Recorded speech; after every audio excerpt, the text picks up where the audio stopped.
Hello, and welcome back to me. How are we all doing today, guys? So I have been gone for a bit because of life and stuff like that. I haven't made a video since before the Sheffield Open. Thank you to everyone who came down and showed me support. Thank you to my friends who were there and being nice to me. Thank you to everyone who said nice things on YouTube and wherever it was streamed and whatnot. And also thank you to people who gave legitimate constructive criticism. People who were a bit mean. Why? No, but people were actually very nice to me, and it's very it's a lovely feeling. It felt very affirming. So thank you everyone who was being very kind and very nice to me over that. Anyway, it's been also Christmas and New Year. It's been the holiday season because obviously life gets busy around those times, as you do. But during that time, I have picked up Kewl as a deck, and I am thoroughly enjoying it. Is it gonna be the new meta contender? Maybe. Is it yet? No. It's picking up some regional tops here and there. I think of the three of the new Phantom Revenge archetypes, it has the most potential. Apologies. And I think it's really cool. It is the Dracatel deck type. You know, it's the turn 0 plays, it's the graveyard interactions, it's all that kind of thing going on. It's very cool. I like it a lot. So we'll get into the list and kind of explain it as I go. So we run 3 copies of Kewl Q. This is the strongest starter you have in the deck, and pretty much all of your 1-card combos get you to this. The whole game plan is get to Q and make Q happen. What Q does when it's normal summon, only normal summons, important to note. When it's normal summoned, you can special summon a tuner from your deck or graveyard or hand. So you can go spell it, you can ash it, you can do all sorts to it, which you should do because this card, when it goes off, it really goes off. Best card in the deck. All of your 1-card combos are to get you to this because this is the 1-card combo in the deck. Then run 3 Rico. When this is summoned, you can add a Kewl monster with a non-level 3 Kewl monster from your deck or graveyard to your hand. So that's also very good. They're all like Ash and Bellable, which is pretty cool. I like that it's more than one interaction you can have. My cat is making noise. What are you doing? What are you doing? What are you doing to the kitten? Also, when it sends the graveyard as synchro material, you can target and destroy 1 spell or trap on the field. Very good. It's a solid card. It is the material needed for, I believe, what I would say is the best boss master in the deck under most circumstances. One of your better cards for the synchro. Then 3 copies of Kewl Mix. This is when it's normal special summoned, you add a non-level 2 Kewl monster from your deck or graveyard to your hand, and when it sends the graveyard as synchro material, you can target and destroy 1 monster on the field. I think one of your opponent controls, I believe, which very good, very strong. It is also, again, they're all solid. All of the cards in the deck are just pretty good. The card quality in the deck is all fairly high, you know? There aren't really any major bricks that you can run in this deck. You could probably run every single archetypal Kewl card at 3, and it would still be a decent deck. Maybe not as much the trap, you not want a brick on that, but it's not even a bad card, so, you know, and it can activate 2 per turn. Apologies. I'm coming out of another cold. I've had like loads of colds and flus this season. Then we have 3 copies of Kewl Clip. This is the Femina of the deck, nearly. This card is so nearly so good. And what it does is, during the opponent's turn only, in the main phase, as a quick effect, you can summon it from your hand, and then immediately after that, synchro summon using cards on your hand in your field. The fact that it's only during the opponent's turn makes it just not quite... It's still good, and you still want to run it, and you still want it at 3. It's a name, it's a level 2, and obviously you can still do those turn 0 plays. There's nothing wrong with this card. It's just very nearly amazing, and it's just pretty good at the moment. It's just alright, you know? But, there you go. And then, also, when it sends the graveyard as synchro material, you randomly banish 1 card from your opponent's extra deck face-up, which is also very good, because you can just, like, rip and Requiem, or a White Binder, or what have you, and that's very good. I then run 2 Red Nova. So, fun fact about a little Twitter mutual story time with this. One of these I actually ended up buying from a Twitter mutual. Did not buy, not on, like, hey, you've got one, I want that one. I just went on like Card Market and just, it was like, oh, I know that name, and just messaged her, was like, hey, this is from you, and she was like, yeah, that was fun. I run to because of a different Twitter mutual, who is a huge Cool Toon enjoyer, and I messaged her, I was like, hey, you like Cool Toon, what do? Because it looks interesting to me, give me some tips, please. And her main spice is she actually runs 3 Red Nova. I run 2 because I think her reasoning for running 3 is really solid. I think 3 gets too bricky when I run 3. So the reason I run 2 is purely because what you tend to want to do for your combo to go off and your standard line is whenever you summon Q, the thing that you want to summon off of Q is Red Nova. If that gets stopped, it's ashed, impermed, you've got Red Nova, sometimes you draw it. And if you have it in hand, you can still synchro with it. That's it. So it's nice just to have that option to draw it sometimes. It's just cool. It's cool. Oh, that's cool. Killed it anyway. So that's the reasoning. Onto the hand traps, which obviously you can also synchro with as well, since they're all tuners for the most part. 3 Ash, because of course. Goodness me, I do apologise. 2 Ghost Bell. I was running 3 for a while. I just don't love 3 Ghost Bell. I find Ghost Bell to be good and solid in the current format. I don't find it to be like the most impactful thing in the world. It's just pretty good. I run 1 Ghost Ogre. The reasoning for that is because if I draw the Red Nova, I can then summon the Ghost Ogre from deck instead with Q. Which does signal to the opponent that I have Red Nova in hand, but that's fine because then you have Ghost Ogre on field, and it's the only one of the Ghost Girl hand traps, as they're sometimes called, which can activate from the field as well. So it's a nice one-off to have. You don't hate drawing it because it's still a hand interaction. It's still very good, but it's just the one that can use from the field, and you can summon it off of Q. That's it. 3 Effect Veiler, you do kind of have to run 3 Effect Veiler in the deck, which is by no means a bad thing because Effect Veiler is a very good card. It's just that it's a level 1 tuner, so although it's also that hand interaction that's very strong, it's a level 1 tuner, so even if you, say for example, you don't have Red Nova in hand and Q does get stopped, you can still synchro and summon with Effect Veiler in your hand, so you can still keep playing. You might not get all the way through your whole combo, but you'll still do very well. Then 3 Foalos, because it's Foalos, of course. Then I'm so torn on these cards, whether or not I love them or hate them, because they feel great when they work, but so often you just draw them and you're like, I can't. I guess these exist, and that is 1 Cyframe Gear Gamma. Awesome card, obviously, that comes back to 3 one day, which I honestly think it could. I genuinely think it could come back to 3. It's very strong. And 3 Delta. And then 1, of course, the Brick, the one that you hate to draw, but it's not the end of the world, I guess, Driver. So, very good cards. Very much enjoy them. And again, they are level 2 tuners, and they're therefore very strong to have in hand to synchro someone with. So, they are solid cards, which I do not mind playing. I just don't like that you need to run the Driver with them as well, obviously. So, yeah, no. Are they perfect? No. But it's fun, and they're good cards. Delta especially is very good against like Mitsurugi and Draketel. So, yeah, it's not like they're bad cards by any means. We then have the spells in the deck.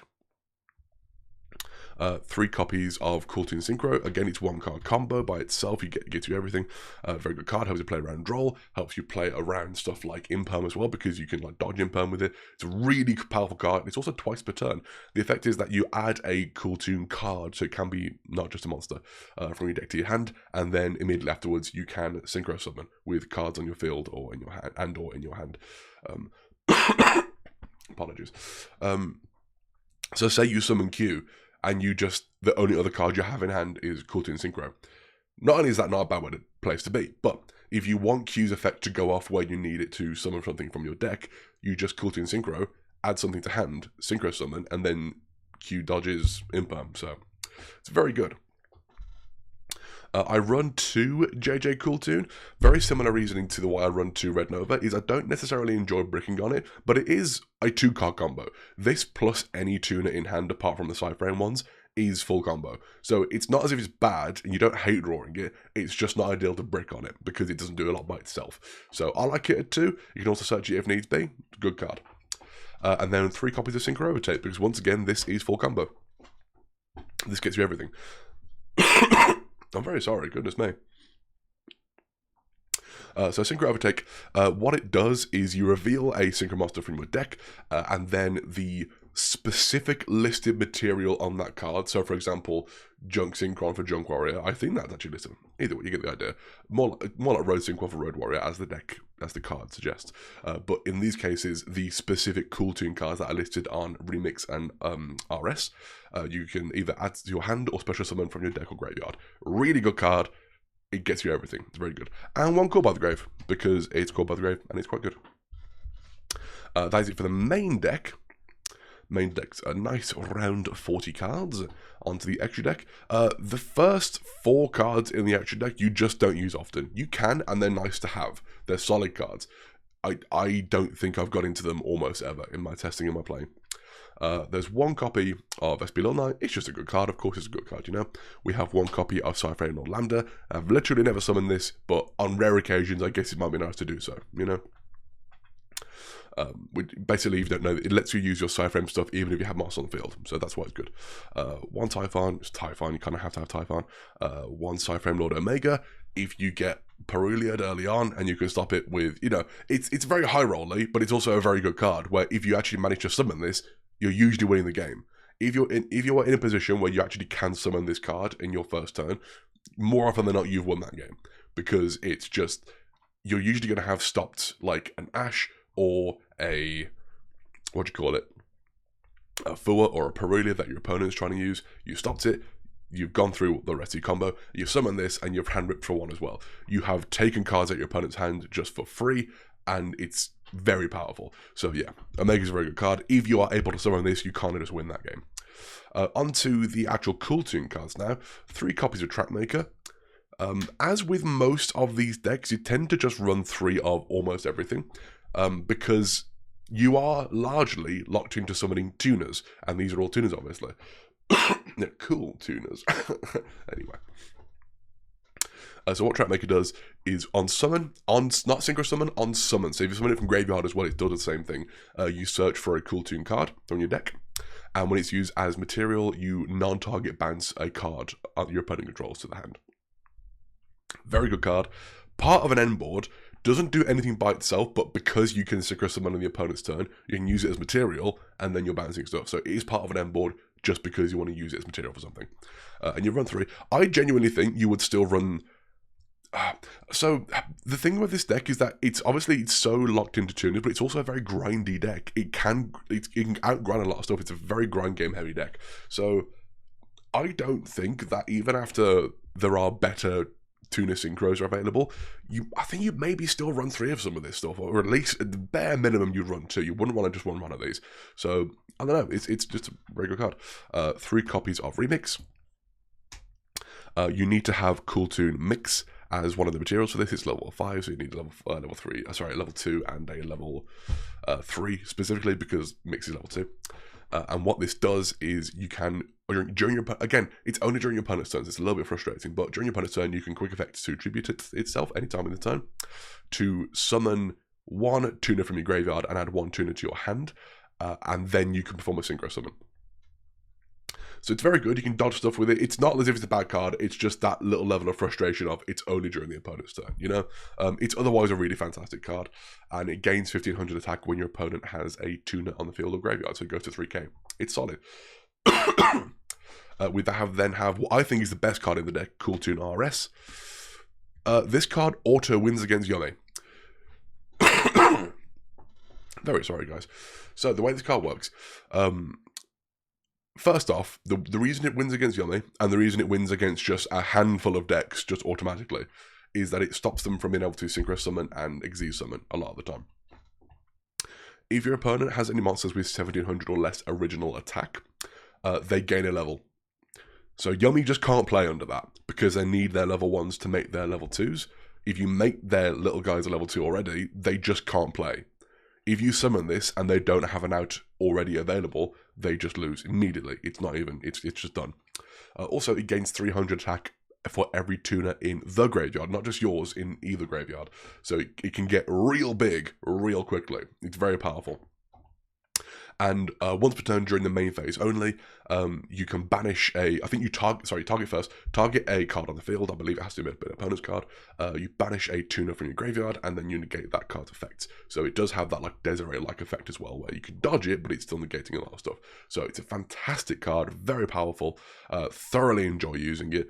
I think, if anything, if you're going to keep anything at 3, this one stays at 3, because you just need this card in your deck. You need access to it at all times. It is your boss monster. It's very powerful. And then just 2 copies of Cool Toon Loudness War. Wouldn't hate running it at 3. Again, you know, occasionally getting to a grind game, it does just happen. So Loudness War, the way this works is in response to your opponent activating stuff, so it has to respond to your opponent. You can banish a Cool Toon card from your graveyard and then apply that card's effect as if it was sent to the graveyard as a single material. So, as an example, your opponent has done an effect which lets them... trying to think of what it could do. I don't know. Your opponent has a monster on the field and then activates its effect. You can banish either your your mix or your trap mecha from graveyard, and then either destroy or bounce it back to hand. Or if like the what I tend to do with it, because sometimes it will just get like quickly impermed or stopped like really early on before it can actually do anything valuable. You can still just banish the clip or the Q, and then you're still gonna rip off the top. I didn't actually say that about Q, I'm very sorry. Q's effect is that when it's used as material, you look at the top 2 cards of your opponent's deck, banish one, and then either put one on the top of their deck or the bottom of their deck. So you can either like deck rip or extra deck rip, or just pop something. Like, it's just really good. So it's a very powerful card, and when the field spell is on the field and your opponent has a tuner in the graveyard or on the field, its attack becomes 3300. So it's very powerful. Also, I should say, it protects your other tuners, not just your cool tunes, just your tuners. They can't be destroyed by card effects, can't be targeted by card effects either, so it's very good. It's a very, very good card. You do kind of want it on the field a lot. It's solid. Onto the side deck now. Have a quick sip of water because my mouth's getting rather dry. I do apologise. Onto the side deck. I run 1 copy of Naturia Rose Whip. This is a fun card. This card's stupid. I like it. It's a floodgate. That's all it is. Your opponent can only activate 1 spell or trap card per turn. That's it. That's all it says. All it does. And the fact, again, because I run 2 Red Nova, if I get the Q and I summon I've got the Red Nova in hand, you can summon this from deck during your own turn. So you side this in for going first. You summon it, and sometimes your opponent just scoops because they're like, "Oh, I can't play through that. I need to get rid of this, and I can't." Like it's just done. Like that's it. So it's just a really good card. And the funniest thing is when they just don't read it, and then they try and activate their second one, you go, no, you can't. The best thing that happens is when they simply don't read the card, and they try to activate something, try to continue playing, like, no. You had your chance. you had your one shot and you used it. So, yeah, I like this card. It's just fun. And to be fair, it can be a going first blowout. It is very strong. 2 Lancia. Lancia is just still a great card. I do only run it at 2 because the decks that just lose to it aren't as prevalent in the format anymore. But I would be remiss if I just stopped playing it, you know? I do apologise, guys. I do think if you just stop playing it, you're going to suddenly see Malice. You know, that's my thought process for a lot of this stuff. So I just think it's very strong. I think it's very powerful. And it's worth running it too. It's less consistent, obviously, but it's not like it's a bad card or anything like that. Then obviously 3 Droll, because you just have to have Droll at least in the side deck. It's very good. Droll, weirdly, doesn't actually hurt this deck that much. It does add to hand a couple of times in the turn, but it's not like... you don't need it, you know, it doesn't shut down your turn a lot of the time. It's not like Droll lose most of the time. But, you know, 3 copies of More Charming Meows, 3 Perulia, because sometimes you got to just decide for the decks that lose to these cards. And then 1 Talent, 1 Cool Toon Playlist, and 1 Solemn Judgment. Cool Toon Playlist, if you don't know what that does, it is another twice per turn like Synchro is, and you target a Cool Toon monster in your field or graveyard. You apply the effect as if it was used as material. So again, it's a bit like Loudness War in that respect, where it uses the effect and then it adds it back to your hand.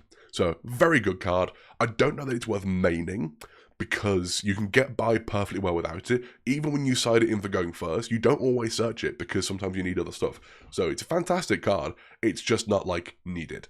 And it's more often than not, it's just part of a very strong uninterrupted end ball when you're going first. So There you go. And that is the list, guys. That's the deck. I hope you enjoyed that. Any questions, any comments, any thoughts, any theories, anything you want to say, put it in the comments. I'd love to hear from you. And it's fun. I took this to locals the other day, and I went 3-1 record. I think I ended 5th place. My matchups were... First matchup was really interesting, actually. First matchup was against a 60-card deck, which was the Exodia stuff, you know, the new Millennium stuff. Millennium Blue Eyes. So it was Blue Eyes, and it was Millennium. And I think because of the Heart of the Blue Eyes card, so it's kind of, that's the bridge, I guess. I don't know, but it was fun. Apologies. And it did feel very much like when I was using Q, like, come on, Exodia, come on, Exodia, come on. I never got it, but you know, that was the game plan there. That was fun. Second game was against Radiant Typhoon. That is a fun matchup because that deck is really grindy as well. So that Radiant Typhoon versus Cooltoon is a very fun matchup. That our game 1 went for 35 minutes. It was great. Game 2 was much quicker. I went first, and she was not able to get through my stuff. And then game 3, I misplayed. I actually think I could have won game 3, but I misplayed, so I actually lost that match. Then was Blue Eyes again, round 3. Very fun. And then round 4 was against Vanquish Soul Canine. And I managed to pull out a win there because unfortunately my opponent did just brick. Like, both games. I think the Vanquish Soul Canine deck is so powerful sometimes. If it can actually play, it's ridiculously powerful. Otherwise, it just kind of sucks because it's so bricky as well.